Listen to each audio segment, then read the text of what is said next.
Bien, después de esta pequeña pausa, vamos a seguir entonces hablando de exudados y transudados, parte B. En esta parte de la clase vamos a conocer cómo apoya el laboratorio clínico al diagnóstico de estas patologías.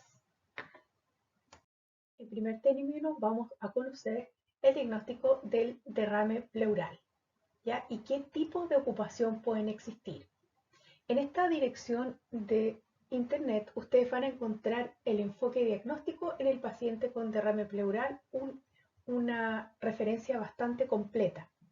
¿Ya? Los tipos de ocupación que existen en este caso son mediante líquido, que puede ser un exudado, un transudado o cuando la ocupación es por sangre se conoce como hemotórax.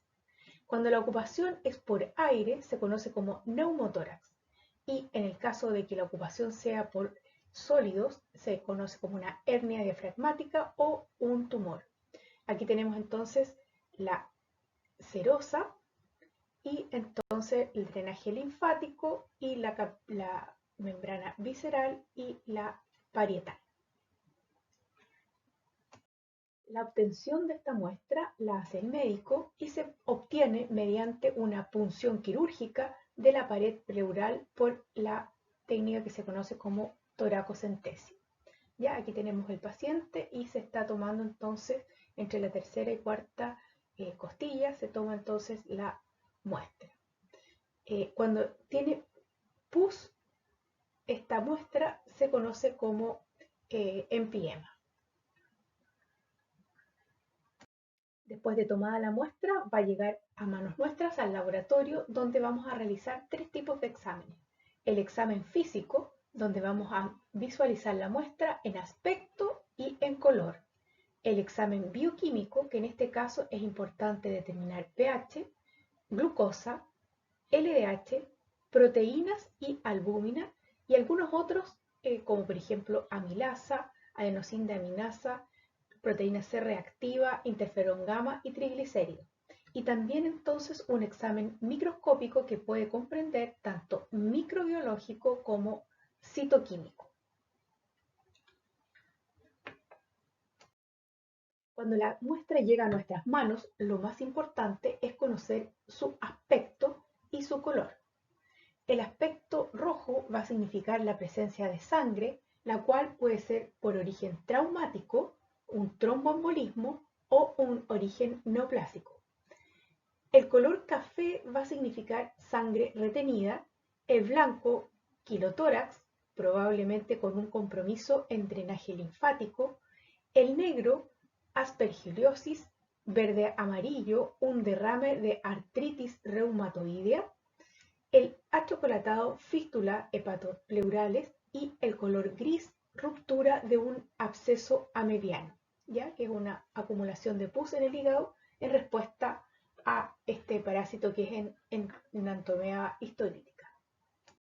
En cuanto a los parámetros bioquímicos determinados, el parámetro proteínas es especialmente útil como un marcador de permeabilidad capilar. Obviamente es útil en relación a las proteínas plasmáticas, no como valor absoluto. Por lo tanto, este parámetro se determina tanto en derrame pleural como en suero. Otro parámetro que también es muy importante, que es la LDH, láctico deshidrogenasa, que se correlaciona con el grado de inflamación pleural, que es causado por células inflamatorias o tumorales. Aquí se utiliza también una medición seriada para ver cómo va evolucionando el cuadro patológico. También entonces en el caso del LDH se mide tanto en suero como en el derrame pleural. Si hacemos una comparación de los diferentes parámetros para poder clasificar esta ocupación como un trasudado o como un exudado, tenemos que el aspecto es muy importante, y en el caso de trasudado va a ser claro o pajizo. En cambio, en el exudado puede ser claro, pero también puede aparecer como lechoso, turbio o sanguinolento. En general, el trasudado es inoloro, en cambio el exudado, sobre todo si hay una infección, puede ser maloliente. La densidad siempre va a ser más baja en el trasudado que en el exudado, obviamente porque tiene menor cantidad de proteínas, que también está indicado acá. Proteínas bajo 3 gramos por decilitro en el caso de trasudado y sobre ese valor en el caso de exudado. Cuando hacemos un cociente entre las proteínas en el fluido pleural y el suero, tenemos que en este caso da menor que 0,5 y en este caso mayor que 0,5, ¿ya? Porque hay un aumento entonces de las proteínas en la ocupación pleural, por eso entonces va a aumentar este cociente. Lo mismo que LDH siempre va a estar menor en el trasudado que en el exudado, y lo mismo si hacemos un cociente en el derrame versus el suero, vamos a tener que el trasudado va a ser un valor menor a 0,6 y en el exudado mayor a 0,6. Los leucocitos están en menor proporción en el caso de trasudado que en exudado, lo mismo que los hematíes. El pH también es un valor más alto en el caso más cercano a lo normal, en el caso de trasudado, en cambio en el caso del exudado puede ser un valor más bajo. La glucosa también está en general alrededor de 60 miligramos por decilitro, que es un valor más bajo que la plasmática, y en el caso de exudado, en especial si hay una infección, este valor va a ser más bajo porque la infección va a estar entonces consumiendo glucosa. Y en el caso del colesterol, que también es un índice que se utiliza, en el caso del trasudado es un valor menor a 60 miligramos por decilitro y en el caso del exudado un valor sobre 60 miligramos por decilitro. Obviamente esto está en correlación con el colesterol plasmático. Para clasificar un trasudado como tal, debe cumplir todos los criterios que están acá indicados. Y basta con que cumpla un solo criterio o que de los de exudado para clasificarlo como, entonces en este caso, como exudado. ¿Ya? Suficiente con un criterio en el caso de exudado y en el caso de transudado debe cumplir con todos los criterios. Una forma de expresar entonces los criterios anteriormente vistos es mediante el examen bioquímico, es utilizando entonces estos tres parámetros que son las proteínas pleurales versus plasmáticas. Acuérdense que si es mayor a 0,5 es un exudado. El LDH pleural versus plasmático, si es mayor a 0,6 también es un exudado. Y en este caso también se mide el LDH pleural en relación al valor o al límite normal superior plasmático, 2/3 del límite superior normal. Entonces, si se cumple cualquiera de estos criterios, va a ser un exudado. Y estos criterios se conocen con el nombre de criterios de Light. ¿Ya? Que son estos tres criterios entonces, que son los que se deben cumplir para clasificar entonces si cumple cualquiera de ellos es un exudado y si los cumple, si no cumple ninguno sería un trasudado. Tal como dije anteriormente, entonces basta con que se cumpla uno de los criterios para que sea un clasificado como un exudado. La gracia de esta prueba o de esta forma de expresar estos resultados es que tiene un 99% de sensibilidad y un 98% de especificidad, que es bastante bueno para una prueba clínica. Otros criterios que se han utilizado para diagnosticar exudados es, por ejemplo, un colesterol pleural superior a 60 miligramos por decilitro o también una razón entre bilirrubina pleural y bilirrubina plasmática mayor a 0,6. Esa es otra forma entonces de poder clasificar, pero la que se utiliza más es la de los criterios de Light. Aquí les presento un resumen de los diferentes parámetros del líquido pleural para poder entonces clasificarlos como valor de referencia, valor de alerta y valor control. Además están las unidades y los valores de referencia en suero. Ya tenemos distintos parámetros como por ejemplo la presencia de hematíes, leucocitos, las distintas formas, eosinófilos, polipos nucleares, el pH, glucosa, etc.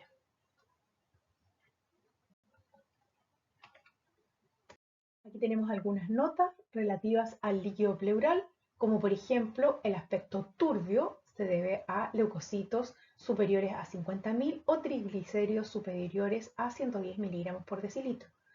Lechoso ya sería con triglicéridos superiores a 200 miligramos por decilitro. Aspecto verde, ya que tengamos presencia de bilirrubina. Aspecto hemático con glóbulos rojos en relación al hematocrito.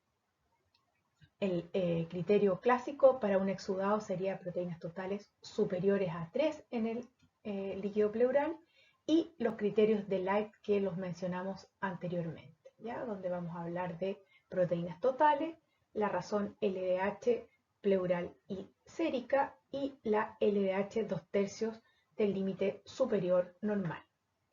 Hay algunos casos que están clasificados aquí donde se puede entonces confundir un exudado con un transudado, que son casos bastante acotados porque en general es muy buen predictor. A continuación entonces vamos a ver el derrame ascítico, que corresponde entonces al fluido peritoneal y que es frecuentemente designado por su término anatómico, que es ascitis, que viene de ascos, bota, contenedor de vino hecho de piel, ya que se ve entonces este abdomen abultado. En el caso del derrame pleural, nosotros tenemos las costillas que están conteniendo entonces el derrame y por eso no se nota. En cambio, en el caso del abdomen no, y eso hace que se vea entonces este abdomen abultado. Las causas del derrame ascítico son como causa principal la cirrosis. Está también la peritonitis bacteriana espontánea, que es la infección del líquido ascítico por una o más bacterias sin que exista infección de algún órgano. Ya es una patología hepática o renal avanzada. También está la carcinomatosis, causas cardíacas y otras causas. ¿Ya? Pero acuérdense que la principal entonces en un alto porcentaje corresponde a la cirrosis. El estudio de la citis corresponde a una parte que es el examen bioquímico en suero, donde vamos a obtener un hepatograma con el estudio de la función hepática. Principalmente nos vamos a enfocar en la disminución de proteínas hepáticas, también la disminución del tiempo de protrombina, disminución del factor 5, disminución de albúmina y hiperglobulinemia policlonal. En relación a la función renal, vamos a ver si existe una elevación de creatinina sin aumento de urea, ya que el hígado estaría incapacitado de convertir el amoníaco en urea en un síndrome, por ejemplo, hepatorrenal. A continuación, entonces, después de la muestra de suero, vamos a estudiar el análisis del líquido ascítico mediante la obtención de la muestra mediante una paracentesis. En este caso, también es importante estudiar el examen físico, donde, al igual que anteriormente vimos aspecto y color, el examen bioquímico, donde nos vamos a enfocar principalmente en albúmina y proteínas totales, y el examen microscópico, donde vamos a hacer un recuento celular y probablemente, en el caso que sea necesario, un cultivo. Lo primero que vamos a ver entonces es el aspecto, que puede ser turbio, puede contener pus, quiloso o hemático, y citrino, que sería el color, entre comillas, normal, que sería este. Aquí tenemos un quiloso y aquí tenemos hemático. Entonces lo primero es visualizar.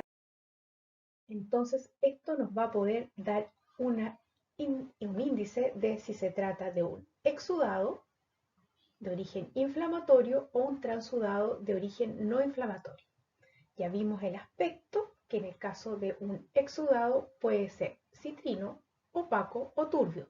En el caso de transudado siempre va a ser citrino. La densidad en el exudado va a ser superior a 1015 y inferior a ese valor en el caso de transudado.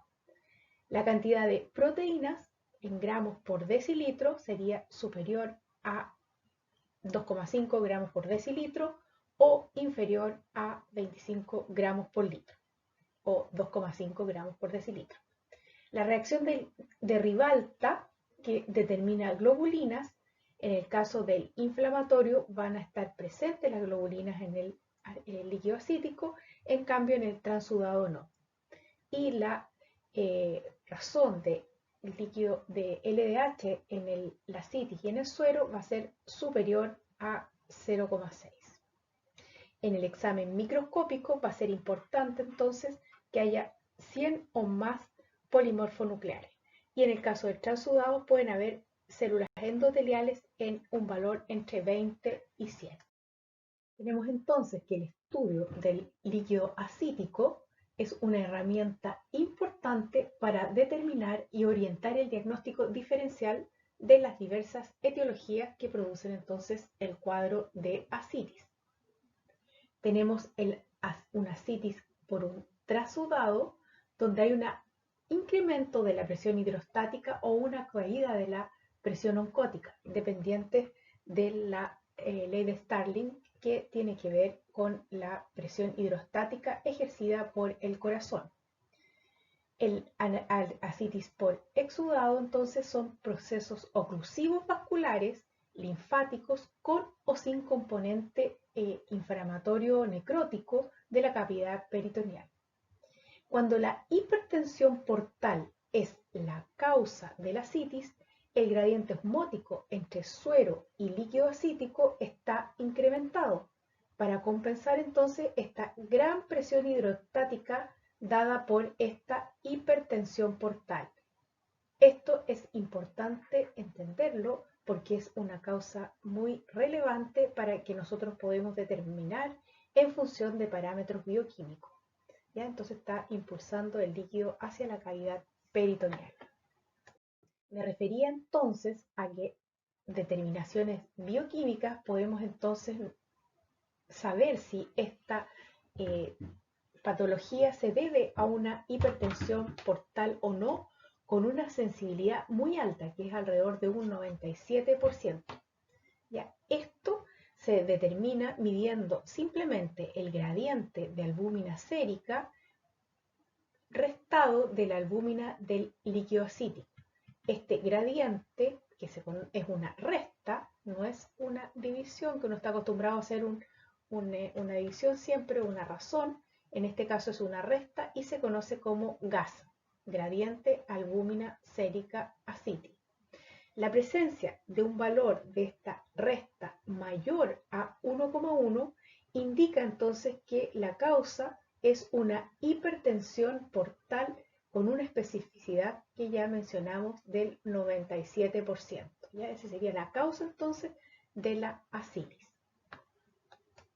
Para poder entender esto, entonces vamos a irnos al sistema hepático vascular.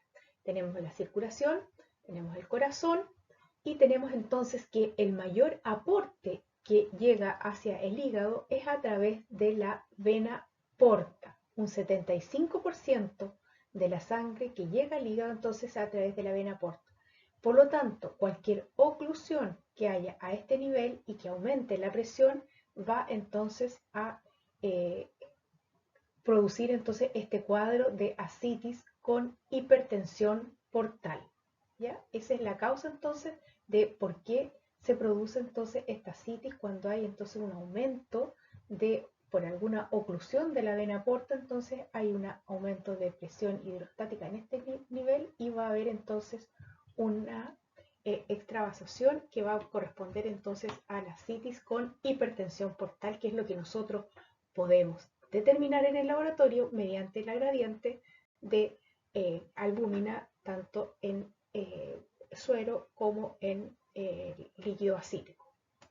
Tenemos entonces que para los cuadros de ascitis es importante la discriminación entre exudado y transudado, pero lleva a equivocaciones, porque hay superposición de cirróticos, o sea, de personas que tienen problemas con la síntesis de proteínas, y ascitis cardíaca con exudado y tuberculosis con transudado.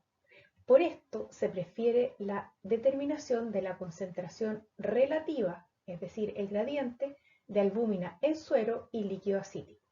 Y aquí tenemos las causas causas etiológicas de ascitis, que son, por ejemplo, con hipertensión portal, que es la cirrosis hepática, la tuberculosis, algunos casos malignos, ¿ya? Aquí en esta dirección hay una calculadora, es muy simple, pero uno puede poner las proteínas séricas y las proteínas en ascitis y poder calcular entonces si hay hipertensión portal o no. Relevamos entonces la especificidad, que es de un 97%. Aquí tenemos determinados los valores entonces de este gradiente, que si es menor a 1,1 gramos por decilitro, es una resta, por lo tanto conserva las unidades. Tenemos carcinomatosis peritoneal, ascitis pancreática, tuberculosis peritoneal, síndrome nefrótico, serocitosis, que son la inflamación de tejidos serosos, y ascitis biliar sin cirrosis. Y por otro lado, que sugiere hipertensión portal, tenemos entonces las causas que son cirrosis hepática, metástasis hepática, hepatitis fulminante, síndrome de Budd-Chiari, investiguen de qué se trate, hepatitis alcohólica, mixedema, hígado graso del embarazo, insuficiencia cardíaca, trombosis portal y patologías relacionadas con estados de diálisis. Otros análisis que se pueden realizar en el líquido ascítico es la determinación de glucosa, LDH, amilasa, estudio citológico, estudio baciloscópico, por ejemplo aquí tenemos bacilos de Koch, y obviamente el cultivo de Koch. Como en el caso también del líquido pleural, tenemos aquí, mostramos el líquido ascítico, los parámetros, el valor de referencia, el valor de alerta y valor control para los distintos parámetros. Y aquí tenemos también mencionado, cuando hablamos de albúmina, hablamos también entonces del gradiente de sérico y el líquido ascítico. Algunas notas en relación al líquido ascítico, fundamentalmente en el aspecto turbio, la presencia de triglicéridos en concentraciones superiores a 110 miligramos por decilitro, que da características de opalescente, y cuando ya el valor es superior a 200 miligramos por decilitro, da un aspecto lechoso.